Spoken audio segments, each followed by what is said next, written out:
This is one of those revenge stories revolving around the theme of family drama. The end of the story will bring you a big surprise and unforgettable emotions.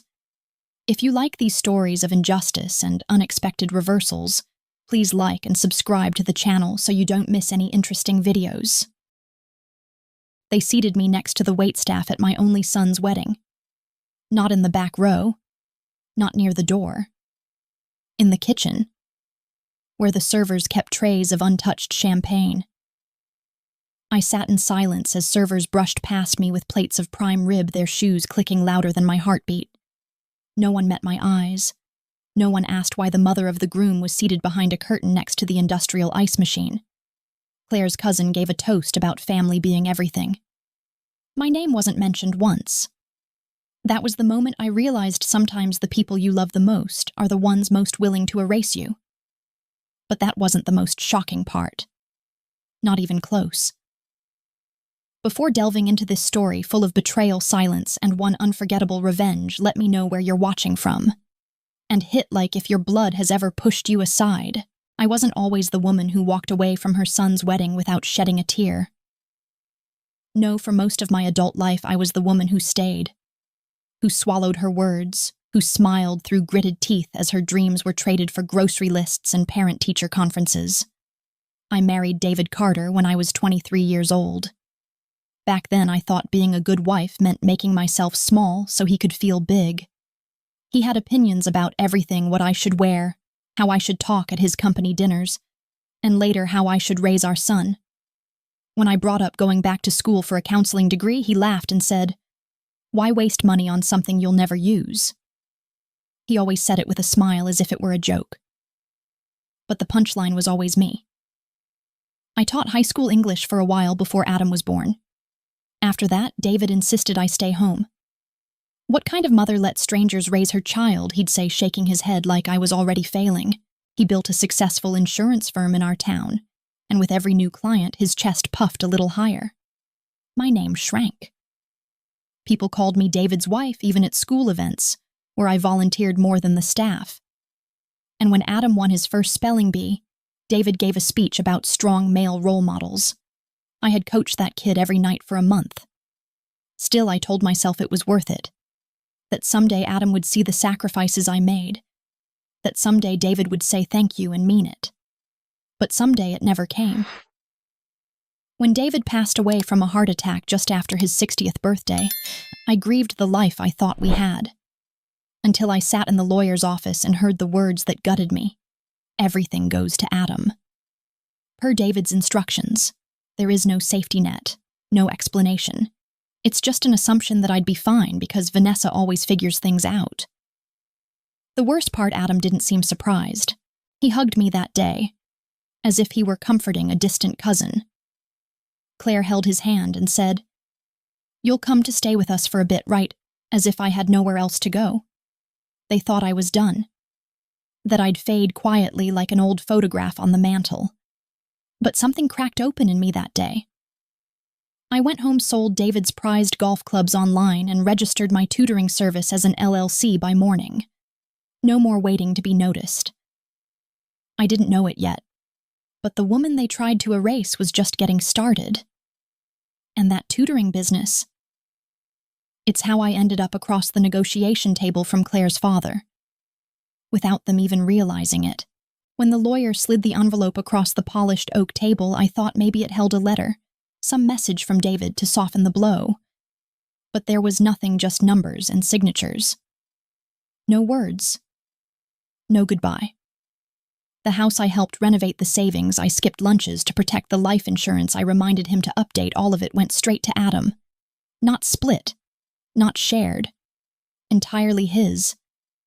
"It's what David would have wanted," the attorney said without meeting my eyes. I waited for Adam to speak, to protest. But he just glanced at Claire, who gave him a tight smile, then turned to me and said, "Don't worry, Mom. We'll make sure you're okay." They spoke in the language of charity, not love. That stung more than any zero on a check ever could. For months after the will reading, I floated in that gray zone between grief and fury. I sold what I could. David's boat, his rare whiskey collection, even his precious coin display. Each item sold felt like a piece of him peeling away, and strangely, a piece of me coming back. I moved into a small rental condo on the edge of town. Humble, but mine. The living room doubled as my office. I pulled out old lesson plans, updated my credentials, and turned my years of tutoring into a formal business. Carter Learning Services began with 2 students, both referrals from a librarian I had previously volunteered with. The work was hard and lonely, but honest. Every email, every spreadsheet, every exhausted 10 p.m. Zoom call brought something back I hadn't felt in years: purpose. I wasn't just Vanessa the wife or Vanessa the mother anymore. I was Vanessa the builder, the quiet fixer, the woman who could rewire her entire life without applause or permission. Meanwhile, Adam and Claire grew distant. They sent holiday cards with stock images of golden retrievers and white picket fences, no handwritten note, no visit. I watched from afar as they bought their first home, then a second. Each time, Claire's social media would gush about family legacies and strong men leading the way. They didn't mention the woman who packed Adam's lunches for 12 years straight. Still, I let them go. I thought that would be the end of it, that I could build something apart from the people who had forgotten how to see me. But then came an email that made me sit up straight. A charter school conglomerate, Bradford Education Group, wanted to meet. Someone had seen my curriculum on LinkedIn, said they were looking for innovation. They had no idea who I was. Not yet. But I knew exactly who they were. When Adam first introduced me to Claire, I wanted to like her. She was poised, well-dressed, and carried herself like she already belonged to something bigger. "Mom, this is Claire. She just closed a multi-million-dollar deal last month," Adam had said proudly, as if wealth was the most impressive credential a person could have. Claire smiled politely at me, her handshake firm but cold. "Adam says you're very involved in local education. That's admirable." There was a pause, like she couldn't quite find the right word. Admirable, I've learned, is what people say when they're trying not to say quaint. From the beginning, Claire made it clear she was the new authority in Adam's life, and there wasn't much room left for me. She spoke over me at dinners, corrected me on topics I'd taught for 20 years, and once told me I really should try Canva when I handed Adam a handwritten birthday letter. Adam, for his part, changed too. He started using phrases like legacy planning and building generational wealth. Words David used to throw around when he talked about his business, always with the subtext that I wasn't part of that world. Now Adam was echoing the same things, only this time it stung deeper. It wasn't just that he was turning into his father, it was that he didn't even notice. They moved into a gated community just outside Denver. Their engagement announcement arrived not through a phone call, but as a glossy postcard. "The future Mr. and Mrs. Carter look forward to sharing this journey with you," it read. There was no note, no call to ask how I was. Just a photo of them, arms entwined on a vineyard hilltop, smiling like something from a luxury real estate ad. I called Adam to say congratulations. Claire answered. "Hi, Vanessa," she said with that careful brightness that always sounded rehearsed. "Adam's in meetings all day. But don't worry, we'll keep you in the loop." Except I wasn't. The following week, I found out they'd toured venues with Claire's parents. Her father had paid the deposit at a historic chapel. "It's his gift to us," Adam later said. "And he wants to be involved." Claire's parents were practically royalty in their circle, real estate developers with a foothold in education tech. And Adam, he was basking in their approval like a man finally seen. No one asked if I could contribute. No one asked if I wanted to. And as the wedding grew closer, it became painfully clear this wasn't just a union. It was a merger. And I was not part of the new board. But I knew something Claire didn't. I'd already met her father once under a different name, and he liked what I brought to the table. He didn't know who I was yet. I found out about the bridal shower through Facebook. There it was, photo after photo of Claire surrounded by pastel balloons and women in designer dresses, each holding a glass of rosé like they were in a magazine spread. The caption read, "Celebrating our radiant bride-to-be, hosted with love by the Bradford women." I stared at the image of Claire, her arms wrapped around her mother and sister, laughing over a 3-tier cake that read, Forever starts today. I hadn't been invited. Not even a text. Not even a courtesy call. I clicked through the photos, slowly hoping foolishly for one that included Adam. Maybe he hadn't known. Perhaps he'd say something. But there he was, front and center in one picture, holding Claire's hand during a toast. His arm was wrapped around her waist. His smile was wide. He was exactly where he wanted to be. I called him that evening, heart-pounding. Claire answered again. "Oh, Vanessa, I was going to call you this week. Things have been crazy. The shower was just something small with my family, nothing formal." Nothing formal had a custom floral wall, a champagne tower, and monogrammed party favors. Of course, I said, my voice, even though my hands were shaking. Hope it was lovely. It was like being erased in real time. 2 days later, I stopped by the venue, an upscale vineyard just 20 minutes from town. I told myself I just wanted to see it, to understand what I'd been left out of. But as I walked the gravel path lined with white hydrangeas, a man in a black blazer stepped in front of me. Private event. Guests only. "I'm not here to interrupt," I said quietly. "I'm the groom's mother." He squinted and looked down at a list. My name wasn't on it. "Sorry, ma'am, I can't let you in."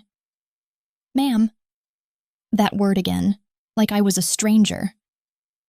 I turned around and walked back to my car, heels crunching on the path, eyes burning. I didn't cry, not then. But something hollow cracked inside me. That old familiar ache of being excluded, diminished, told I wasn't enough was back. And this time it was wearing a white dress and a diamond ring. Later that night, Claire posted a story. Family means everything to us. I watched the loop in silence, my reflection faint on the screen. I wasn't in their definition of family anymore. Maybe I never had been. But what they didn't realize was this: sometimes the people you cast aside are the ones already rewriting the story. And I had just signed the first chapter of something they'd never see coming. The wedding planning rolled forward like a train I couldn't slow down, just loud enough to drown out any protest I might have had. Claire took the conductor's seat early, and Adam, my son, my boy, handed her the controls with both hands. One afternoon, I offered to help with the invitations. I taught graphic design for 6 years. I reminded Adam on the phone. "If you need someone to proof or lay out," the Claire cut in speakerphone clear as crystal. "Oh, that's sweet, Vanessa, but we've hired a professional. It's better that way. Everything's digital now." She said it as if I were offering to sew the invitations by hand. Then came the registry. I called to ask if they needed help setting it up. I thought maybe I could contribute to a big-ticket item, something meaningful.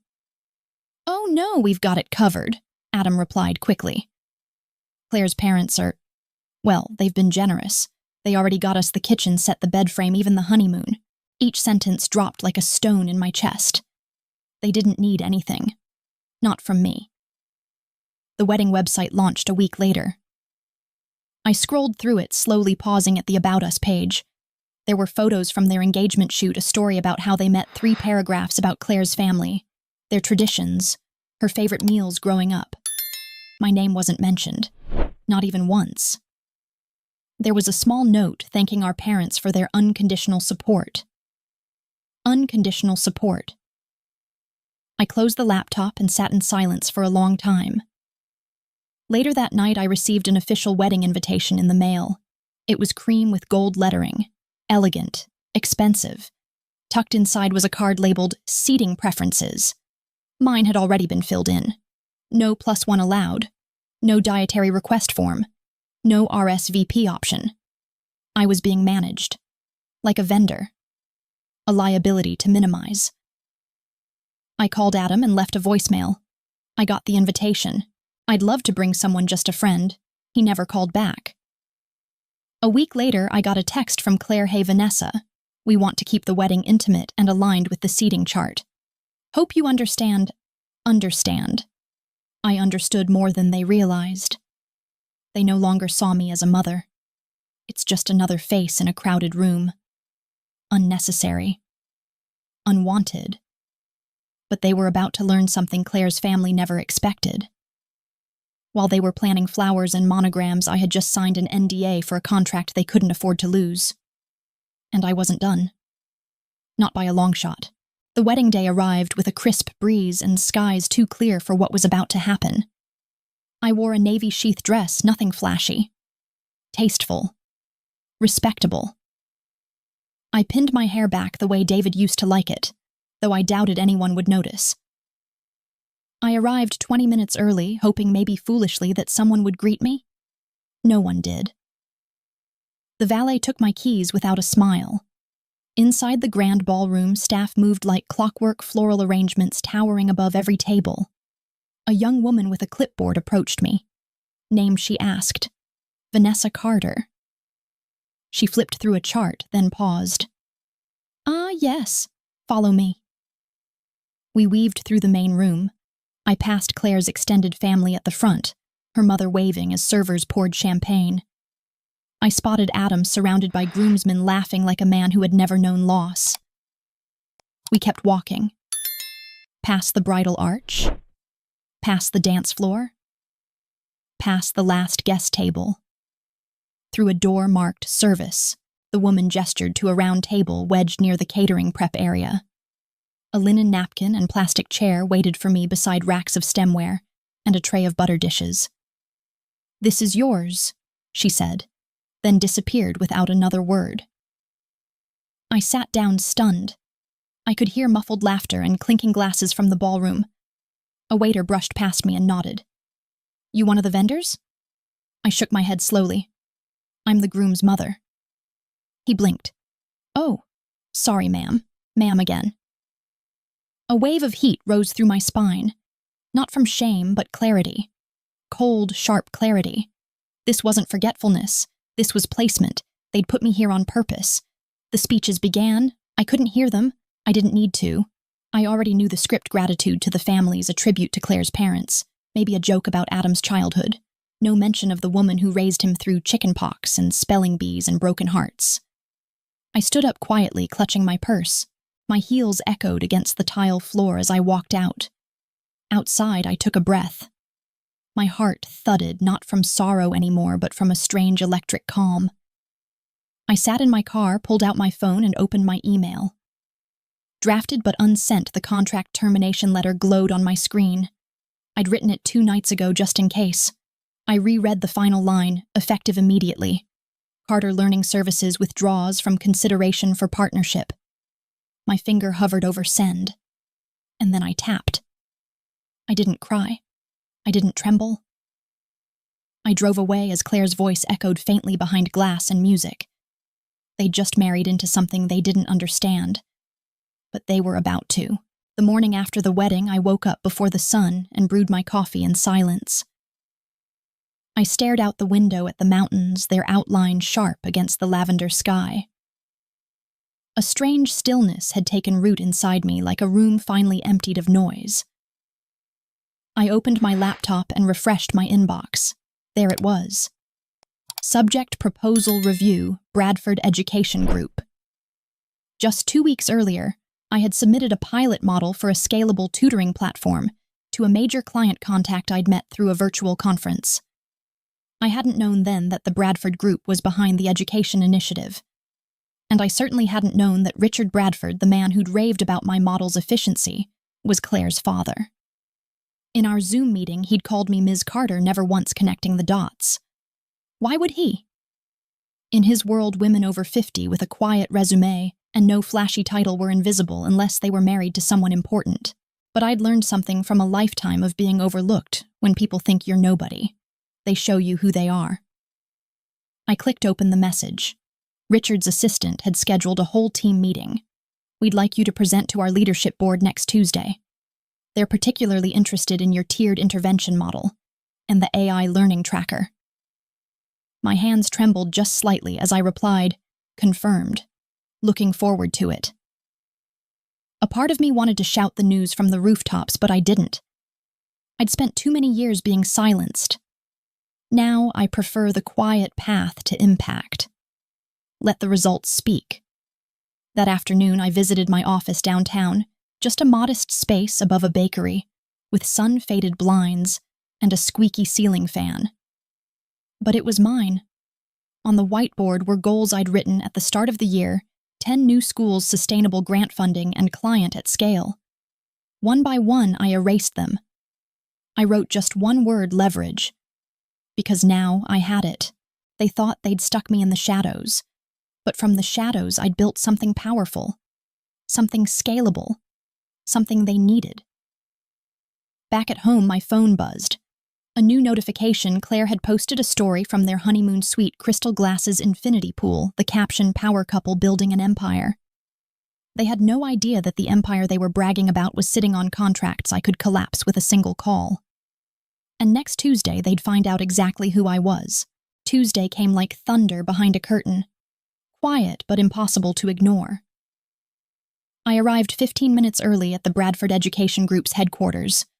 The receptionist smiled and offered me a bottle of water. She didn't know who I was. None of them did. Not yet. The conference room was wall-to-wall glass overlooking a skyline Claire once bragged about during brunch. Daddy's office view is to die for, she'd said. I wonder if she knew that same room now held the key to their future funding. Executives began to file in, dressed in sharp suits with fast greetings. Richard Bradford entered last, flanked by 2 senior advisors. He shook my hand and said, "Ms. Carter, I'm glad you're here. We've been looking forward to this." I smiled at him. So have I. They sat. I stood. My presentation was crisp. No fluff, no theatrics. I discussed retention rates, behavioral analytics, and scalable tutoring interventions in underfunded schools. I showed graphs, real numbers, tangible impact. Richard nodded, impressed. "You've done your homework." I clicked on the final slide. "We've already piloted this in 6 school districts, 2 of them on your acquisition list." Silence. Then murmurs. That's when I saw it. Recognition. Richard's brows furrowed. His voice dropped a register. "Carter learning."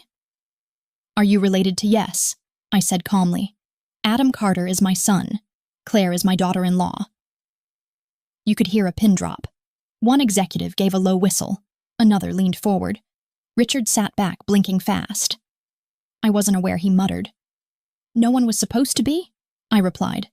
"Until the wedding." His face changed.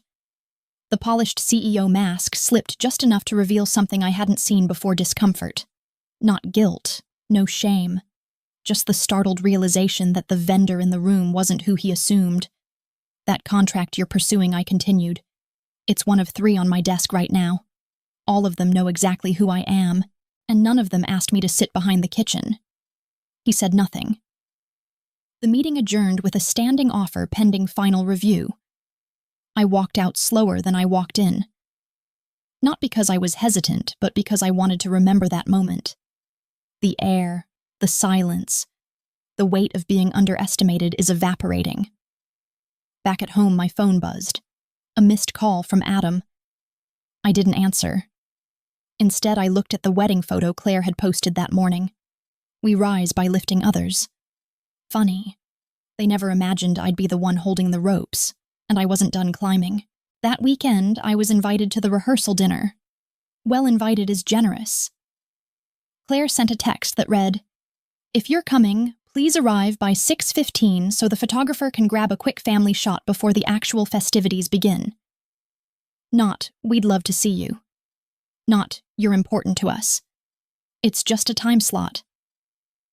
I arrived on time, dressed in soft gray. I wore the pearl necklace David had given me on our 10th anniversary. It was the only piece of our marriage that hadn't been reassigned or dismissed. The venue was another luxury estate, rented, elegant, impersonal. Soft jazz played. Claire's family floated around like they owned the air. Her mother was in her element, giving directions, sipping champagne, and fawning over Claire like royalty. Adam was at the center, glowing. When I approached, he hugged me lightly, careful not to wrinkle his shirt. "Glad you made it, Mom," he said, already looking away. The photographer waved everyone in for family photos. I stepped forward only for Claire's mother to whisper, "Let's keep this set to immediate family only, just for now." I stood back. Alone. The speeches started. Claire's father gave a booming toast about legacy vision and marrying into strength. Claire spoke about her childhood dreams of marrying a man like Adam, and I'm so lucky, she said, to have the support of two incredible parents who have always believed in me. People clapped. I sat in silence. When they finally called for dinner, I was ushered to the far corner again next to the DJ's sound system. My nameplate had been misspelled. Vanessa. Ones. No title. No mother of the groom. I pushed the cold chicken around my plate, while Claire's cousin laughed loudly at the head table. Everything about that night screamed inclusion for everyone but me. And yet I smiled.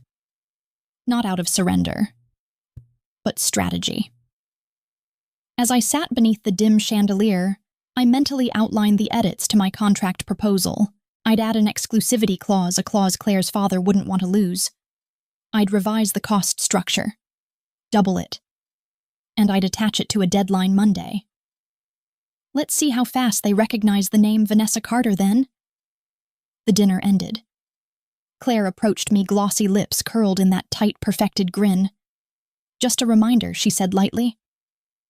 Let's keep the focus tomorrow on the happy couple. We've worked hard on this atmosphere. I nodded. Oh, she added with a wink. And let's skip anything too emotional. Adam's not great with scenes. I looked at her, calm. Don't worry. You won't even know I'm there. And I meant it. But not in the way she expected. The morning of the wedding arrived calm and cloudless, as if the universe were mocking the storm building inside me. I dressed with precision. My navy dress was pressed, my makeup was subtle, and my necklace was clasped with steady fingers. I wasn't there to stand out. I was there to disappear just as they wanted. At the venue, everything glittered. Ivory rosés lined the aisle. A string quartet played something soft and forgettable. Ushers guided guests to their seats, each one smiling like they were part of a royal ceremony. I showed my invitation, was handed a program, and again, no escort, no greeting, no glance of recognition. I took my seat at the edge of the aisle, row 9, nearly against the wall. From this distance, I could see Adam waiting nervously at the altar. He looked sharp and confident. Nothing like the boy I once soothed through night terrors and geometry homework. Then Claire entered, radiant and practiced. The audience sighed. Her father beamed. Her mother dabbed a tear. No one looked at me. The ceremony moved quickly. Vows, rings, kisses. When the officiant spoke, he offered a tribute to the families who made this union possible, to the parents who nurtured and shaped these remarkable individuals. My name was never said. My existence edited out. I clutched the program tight enough to wrinkle the edge. During the recessional, as guests applauded, I stood slowly. No one stopped to hug me. No one asked for a photo. I slipped through the crowd, skirted the flower arrangements, and stepped into the corridor where a server balanced a tray of shrimp skewers. "Ma'am?" he asked, unsure if I was a guest or just lost. I nodded politely and kept walking. Down the hall past the kitchen doors, I found the small powder room where I could breathe. The mirror reflected a woman, polished and invisible. It was in that tiny tiled room, with the echo of celebration muffled behind a door, that I made my final decision. I pulled out my phone, scrolled to the email draft, and added one line to the contract, Clause 17. Any attempts to manipulate or pressure the vendor through personal connections shall void all negotiations effective immediately. I hit send. And with that, the final piece of the deal shifted. They had wanted a show with no emotion. They were about to get a lesson in restraint. As I stepped back into the hallway, the DJ's voice rang out from the ballroom. "Let's welcome the newlyweds, Adam and Claire Carter." The applause roared. But I was already on my way out. And the next room I entered, they'd have no idea I was holding the cards. The reception was a blur of champagne flutes, curated playlists, and speeches wrapped in fake sincerity. I had returned briefly out of obligation more than hope, just long enough to witness what they called family. I stood near the back, close enough to see Claire twirl in her custom gown, her train catching the candlelight. Adam looked proud, or maybe relieved, like a man who'd fulfilled an image others had written for him. Then the MC took the mic and tapped it twice. Let's take a moment to thank the people who made this beautiful day possible, especially our incredible hosts, Mr. and Mrs. Bradford, whose generosity and love brought us all here tonight. Applause filled the room. I waited. And waited. And of course the MC added to all the supportive friends and family members who stood by Adam and Claire on this journey to forever. Still no mention of me. I wasn't expecting a speech. I wasn't expecting Rosé's gratitude or even acknowledgement, but in that moment something cut deeper than silence. It was the joy they felt in erasing me. It wasn't accidental. It was deliberate. Claire's mother raised her glass. To new beginnings, she called out. I stared into the bubbles of my untouched drink.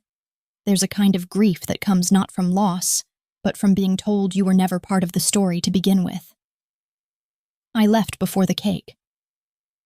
As I walked across the polished marble floor, I passed a group of Claire's cousins laughing by the gift table. One of them whispered something behind her hand, and they all looked at me. Not with pity, with triumph.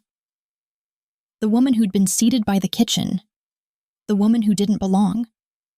I stepped into the night heels, clicking across the courtyard like punctuation marks. I reached my car, opened the door, and paused. In the passenger seat sat a folder. Inside, copies of the revised contract. Printouts of correspondence. Clauses with my signature in blue ink.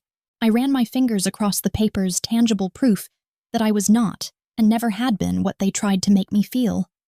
Unimportant. I turned the ignition and drove away from the glowing ballroom, the fairy lights shrinking behind me in the rearview mirror. They were celebrating a future they thought was secure. But in 72 hours, they'd realize the cost of pushing someone into the shadows. Especially when that someone was holding the master key to the door they just walked through. And I was already drafting the invoice. 3 days after the wedding, my phone rang. I didn't recognize the number at first until I saw the area code. Denver, Bradford headquarters. I let it ring twice before answering. Vanessa Carter, the voice asked, clipped and urgent. This is Marianne Beck, legal counsel for the Bradford Group. I'm reaching out regarding the termination clause added to your contract. She didn't waste time with pleasantries. I sat straighter in my office chair, looking out over the street below, where a school bus rolled to a stop. Yes, I said calmly. I sent that after some new developments. There's been some confusion, she said quickly. Mr. Bradford wasn't aware of your connection to the Carter family. I let that sit a moment. He is now. She cleared her throat. We'd like to discuss options for reinstating the agreement, if that's something you'd consider. I'm open, I said. But my terms have changed. The call ended with a request for a formal renegotiation of the terms. I drafted the new terms that night, increased budget, complete control over implementation, and a public partnership announcement crediting my company by name. And no mention of the Carter family. At all. By morning, the documents were signed. It was quiet power. No press conference, no revenge speech, just one document that rebalanced the scale. Later that afternoon, Adam called. His name flashed on my screen like a ghost knocking on my front door. I let it go to voicemail. Mom. I didn't know what Claire was doing. He said, his voice smaller than I remembered. I didn't realize. I'm sorry, I should have, I don't know, called sooner. The pause stretched long before he added, We'd like to take you to dinner. Just talk. No pressure. I listened to it twice. Then once more to hear if there was anything underneath the words remorse, maybe. Or regret. There wasn't. Just obligation. I didn't call back. Instead, I composed an email and attached a PDF, the revised contract agreement, with my logo prominently featured. The subject line read, delivered as promised. No further action required. I clicked send. Then I opened my planner and circled the date of the next education conference. I'd been invited to speak, not as a mother, not as someone's +1. As the company's founder said, it was just a side project. It's funny how the kitchen seat became the throne, and all I had to do was stop asking for theirs. The first headline popped up 2 days later. Bradford Education signs exclusive deal with Carter Learning Services. There is no mention of Claire. No mention of Adam. Just my name, clear as daylight, attached to a partnership valued in the mid-7 figures. It was the kind of announcement that didn't just get noticed, it reshaped boardroom agendas. I sat at my kitchen table, yes, that same seat where I once cried into grocery bills, and read the article aloud. Slowly, as if saying it out loud would finally make it real. Vanessa Carter, CEO and founder. There it was, the title they never gave me. That afternoon, Richard Bradford called. Himself. Vanessa, he said, voice tight with forced charm. We're thrilled to move forward. I just wanted to say personally that I admire the way you handled everything. I almost laughed. He hadn't admired me at the wedding when I was seated next to a stack of trays. He hadn't admired me when my name was left out of the toasts, the speeches, the photos. But now, when did my signature gain market value? I thanked him politely, ended the call, and added his number to voicemail only. That evening, Claire posted a new story on her social media featuring photos of her and Adam on a hiking trail, all filtered to capture the sunlight, along with hashtags about balance and vision. In one picture, Adam was holding a book titled Legacy Builders. I wondered if he'd read it. The next morning, I received a package. Inside was a letter on thick monogrammed stationery, Claire's handwriting. Dear Vanessa, I know things have been complicated, but I hope that someday we can move forward as a family. There's still so much to share. No apology. No ownership. It's just a new attempt to regain control of the narrative. I folded the letter once and slid it back into the envelope. Then I walked to the fireplace and dropped it in. Some bridges don't need repair, they need closing. Because for the first time in years, I wasn't asking to belong. I wasn't fighting to be seen. I was building something too big to ignore. And while Claire was busy curating her perfect life online, I was preparing for a different kind of spotlight. The keynote at the National Women in EdTech Summit was next month. And this time, I wouldn't be speaking from the shadows. I'd be standing center stage, and the seat in the back. The one they left for me, I'd reserved it for someone else now. Someone is still waiting for permission. Because my days of waiting were over. The morning of the summit, I stood in front of the mirror and saw a woman I hadn't truly met in decades. Strong, centered, whole. Not someone's wife. Not a mother being tolerated. Just Vanessa. I adjusted the mic clipped to my collar and took a breath. The event manager gave me the 2-minute signal, and I stepped behind the stage curtain.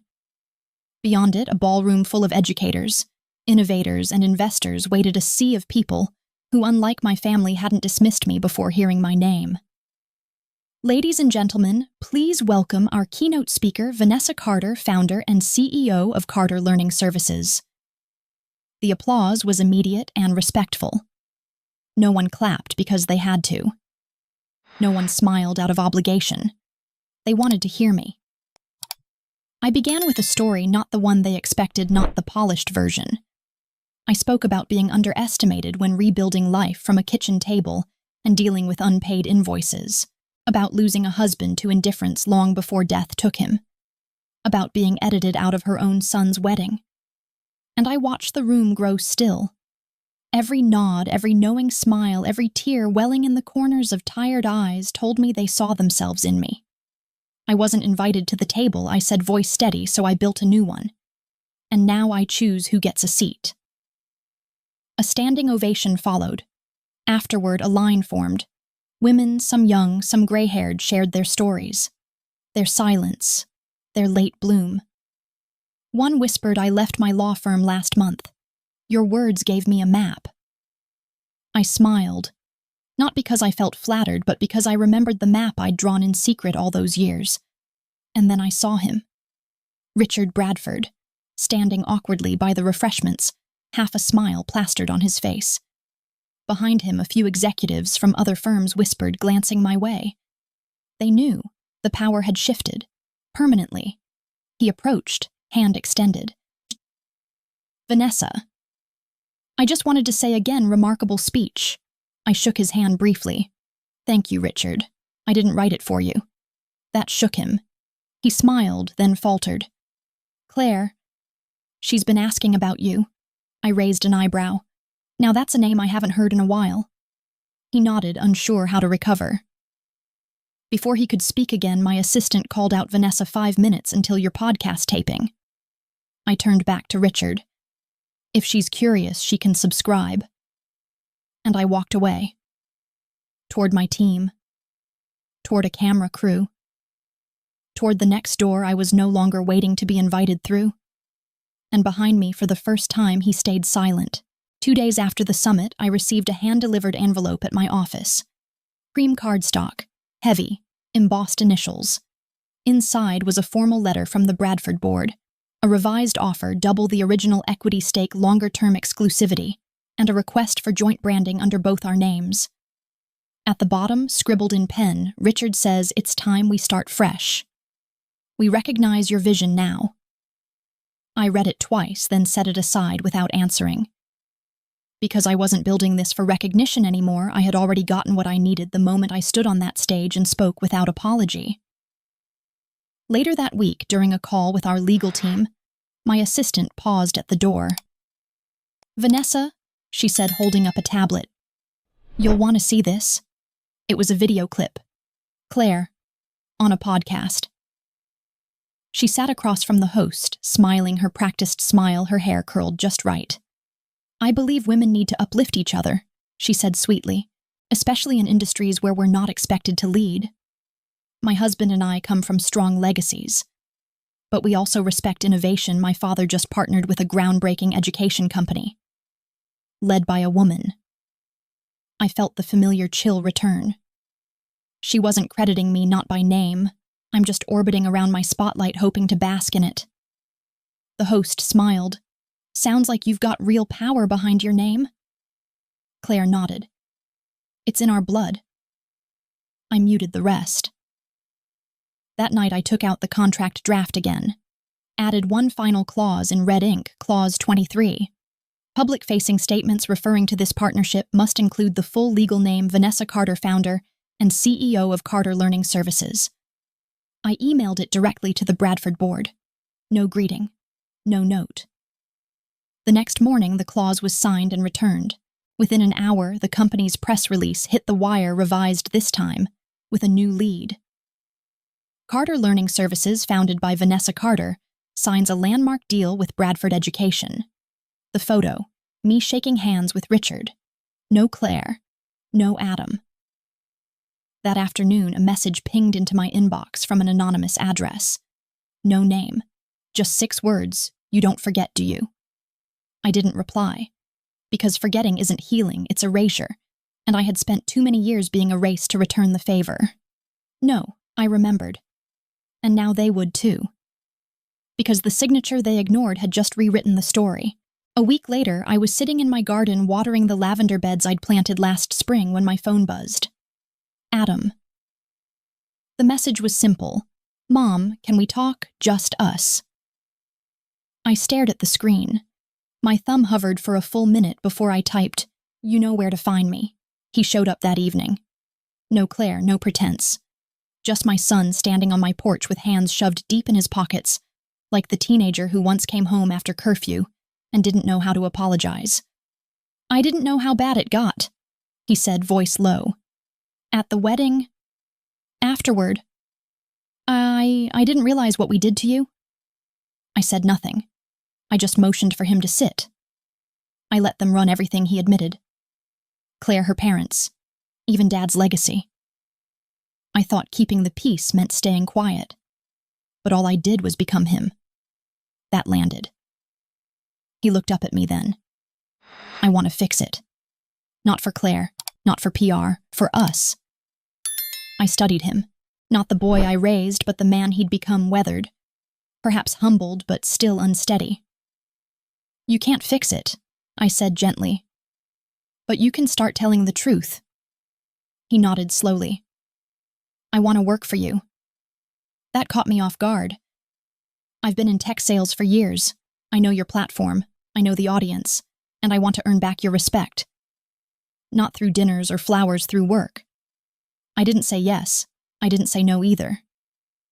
Instead, I handed him a blank job application from my desk drawer. "No shortcuts," I said. "You'll go through the same process as anyone else." He filled it out then and there, hand-steady, eyes clear. When he left, I watched from the window as he got in his car. Before driving off, he looked up at the porch light on steady. He gave a slight nod. The next morning, my HR director found his application in the inbox. No recommendation, no note, just his qualifications listed plainly. Later that week, Claire sent a package, inside a copy of Legacy Builders with a sticky note attached. This time, I'm reading it. I smiled. Then I tossed the book onto the donate pile, because I had already built mine, and it didn't need dust jacket signatures or performative remorse. What it needed was someone willing to start from page 1. And that person had just walked through my door. 2 months later, Adam started his first day at Carter Learning Services. No press release, no fanfare, just a new employee onboarding packet and a desk near the break room. He didn't get special treatment. I made that clear. He arrived early, wore a tie no one asked for, and introduced himself to the team as just Adam. I watched from my office window as he unpacked his laptop, set up his workspace, and greeted my staff with quiet humility. It was strange at first seeing him move through a space I'd built without ever believing I could. But something in his posture was different now. No longer entitled. Just present. The team was cautious. Most of them knew the story, if not the details. I didn't shield him from it. If he was going to be part of this, he had to carry the history too. At lunch, he didn't sit with me. He sat with Marisol from accounting and Trent from curriculum design. He asked questions, took notes. I didn't interrupt. By the end of the week, one of my project leads came to me and said, "He's green, but he listens." That was enough. Later that evening, I stayed late, my usual ritual. The office quieted, just the hum of the vending machine and the occasional creak from the AC. I walked past Adam's desk. He was still there, reviewing a training deck, annotating feedback. A single lamp cast a halo over his desk. I paused. "Long day?" I asked.